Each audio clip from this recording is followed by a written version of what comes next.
Everybody, I just wanted to give you a quick update on some of the things we're working on here in South Dakota. Today I'm signing an executive order that has to do with vaccine mandates.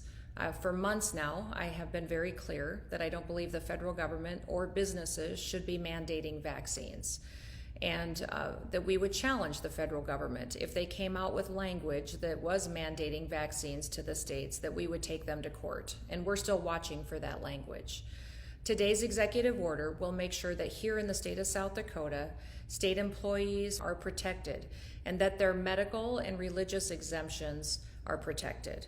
That through a process they can sign a form and make sure that those are honored, and that we have the ability to keep those medical and religious exemptions in place for people here in the state of South Dakota. Now, for several weeks, we've been working on these executive orders, and I'm grateful that the legislators are supportive of that. And again, if there is a discussion on what to do about private businesses, I just want to remind everybody that according to the Constitution, that I don't have the authority as governor to dictate to a private business.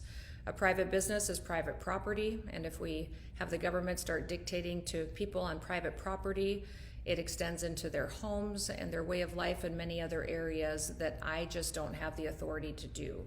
But especially through an executive order such as this, I will make sure that we're protecting all of those religious and medical exemptions, but also if there's a conversation with legislators on putting that into a legislative session, I would love to work with them and have that conversation.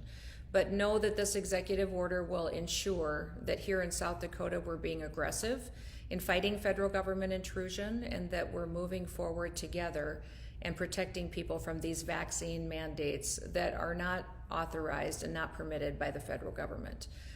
Stay tuned and we'll continue the discussion, but also want to let you know that we're working on bills and budgets coming up for legislative session, meeting with legislators. We've been having telephone town halls, coffees and lunches, talking with them about their priorities.